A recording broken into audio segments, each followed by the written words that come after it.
दोस्तों आज का वीडियो थोड़ा लंबा हो सकता है और कुछ टेक्निकल चीज़ें भी इसमें हो सकती है, लेकिन अगर आप इंडिया के मेगा प्रोजेक्ट्स में ज़रा भी इंटरेस्ट रखते हो और स्काई स्क्रैपर्स में अगर आपका इंटरेस्ट है तो ये वीडियो ज़रूर एंड तक देखिए। आपके लिए ये वीडियो काफ़ी आंखें खोलने वाली हो सकती है और कैसे लालच या दुश्मनी करोड़पतियों को भी रोड पर ला सकता है, ये इस वीडियो में हम समझेंगे।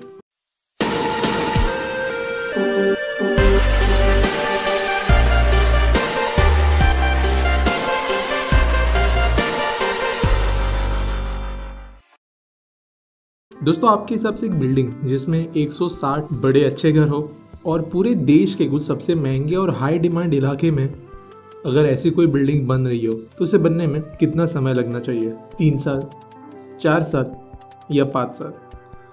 लेकिन 11 साल बाद भी मुंबई के वर्ली नाका इस इलाके में एक बिल्डिंग है जो आज तक पूरी तरीके से बन नहीं पाई, जो इंडिया की सबसे ऊंची बिल्डिंग आज भी है।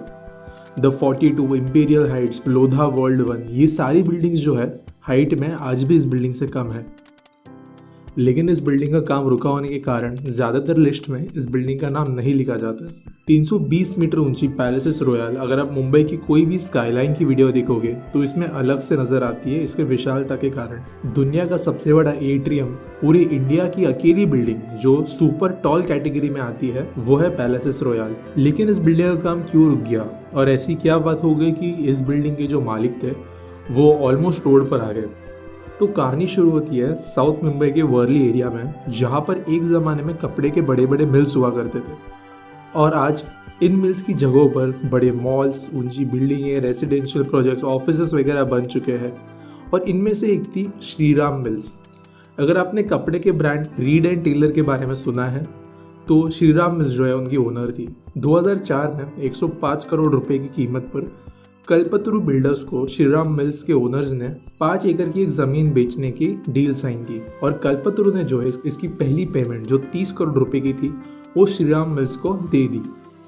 लेकिन इसके बाद में श्रीराम मिल्स के ओनर्स ने यह कहते हुए डील को खारिज कर दिया कि कल्पतरु बिल्डर्स की फाइनेंशियल कैपेसिटी नहीं है कि वो जो है पूरी 105 करोड़ रुपए की कीमत चुका पाएंगे और इसकी वजह से जो है वो डील कैंसिल कर दी। जबकि कल्पतरु का आरोप ये था कि श्रीराम मिल्स के ओनर जो है उन्हें किसी और रियल एस्टेट डेवलपर से ज़्यादा बड़ी ऑफर मिली है या ज़्यादा ऑफर मिलने के उन्हें फ्यूचर में चांसेस नज़र आ रहे हैं, इसलिए वो जो है डील कैंसिल कर रहे हैं, जो कि गैर कानूनी है। और ये जो मामला है वो कोर्ट में चला गया और अगले कई सालों तक ये केस चला और इसमें कल्पतरु की जीत हुई।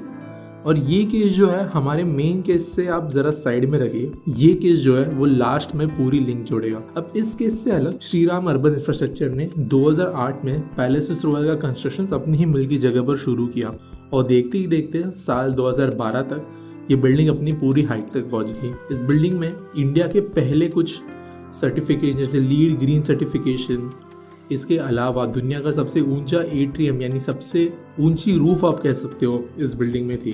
अपनी पूरी हाइट तक पहुंचने के बाद में इस बिल्डिंग की मुश्किलें तब शुरू हुई जब एक एनजीओ जनहित मंच ने पैलेसेस रॉयल के ओनर्स के खिलाफ एक कंप्लेंट की और कोर्ट में पैलेसेस रॉयल ने एफएसआई के नियमों का उल्लंघन किया है और रेफ्यूज एरिया, रिजर्व्ड एरिया और पार्किंग एरिया को भी सेलेबल बताते हुए कंस्ट्रक्ट कर दिया है।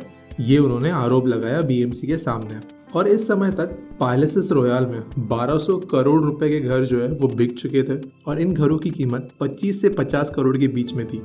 इसके कारण कोर्ट ने पैलेसेस रॉयल के काम पर रोक लगा दिया और सारे जो फ्लैट बायर्स थे उनका पैसा जो है इसमें रुक गया। 2016 में कोर्ट ने ये डिसीजन दिया कि एनजीओ जनहित मंच ने जो भी आरोप पैलेसेस रॉयल के ओनर्स पर लगाए थे वो सही नहीं थे और रेफ्यूजी एरिया जो है इसका कोई इलीगली यूज नहीं किया गया है।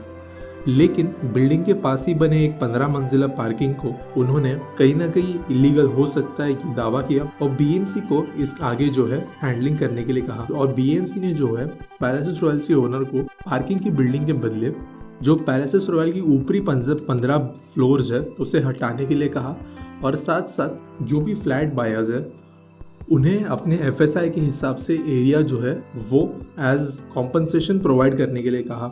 मामला फिर से कोर्ट में पहुंच गया। अब इस समय फ्लैट बायर्स बहुत ज़्यादा परेशान हो गए थे और अपनी इन्वेस्टमेंट की सिक्योरिटी के लिए वो रेरा पहुंचे जो रियल एस्टेट रेगुलेटरी अथॉरिटी है। और नियमों के हिसाब से रेरा ने बिल्डर्स को, सारे फ्लैट ओनर्स को 10.5% इंटरेस्ट के हिसाब से सारे पैसे जो है वो लौटाने के लिए कहा है। 2019 में जाकर सारा मामला जो है वो सेटल हुआ और पैलेसेस रॉयल की एक बहुत बड़ी जीत हुई, क्योंकि अब वो कंस्ट्रक्शन शुरू कर सकती थी और बहुत सारे आरोप जो उन पर लगाए गए थे वो कहीं ना कहीं सही नहीं थे। लेकिन अब तक इस प्रोजेक्ट का दिवाला निकल चुका था, क्योंकि फ्लैट बायर्स जो है वो अपना कॉन्फिडेंस खो चुके थे, नए सेल्स हो नहीं रहे थे और ऑब्वियसली बहुत सारा पैसा खर्च हो रहा था। इसके साथ एक और बहुत बड़ी मुश्किल ये थी कि डेवलपर्स का family brand Reid and Taylor, जो एक समय पर अमिताभ बच्चन जी को अपने ब्रांड का ब्रांड एम्बेसडर बनाते थे, वो भी अब डूब चुका था और 2019 में लिक्विडेट करने को कह दिया गया। यानी जो भी रीड एंड टेलर की प्रॉपर्टीज़ होगी, जो भी उनके पास में अभी एसेट्स होंगे, वो बेच देने के लिए कहा गया था। इस वक्त इंडिया बुल्स, जिसने इस प्रोजेक्ट को लोन दिया था, वो भी अपने पैसे रिकवर करना चाहती थी और जिसकी अमाउंट टोटल 915 करोड़ रुपए थी। तब श्रीराम मिल्स अर्बन इंफ्रास्ट्रक्चर जो है वो 915 करोड़ रुपए बिल्कुल भी नहीं दे सकती थी और आखिर कलेक्टर के परमिशन के अंडर साल 2019 में पैलेसेस रॉयल का ऑक्शन कर दिया जाएगा, इसकी नीलामी कर दी जाएगी, ऐसा घोषित कर दिया गया। लेकिन इस बिल्डिंग के केसेस के चलते और इसकी हिस्ट्री को चलते हुए कोई बड़े रियल एस्टेट डेवलपर्स ने ऐसे प्रोजेक्ट में इंटरेस्ट नहीं दिखाया और ऑक्शन जो है जून 2019 में फेल हो गया। देश के सबसे महंगे और इन डिमांड इलाकों में से एक ये बिल्डिंग थी और इस इलाके में भी ये एक सबसे बड़ी बिल्डिंग थी, लेकिन फिर भी इसका ये हाल हो गया।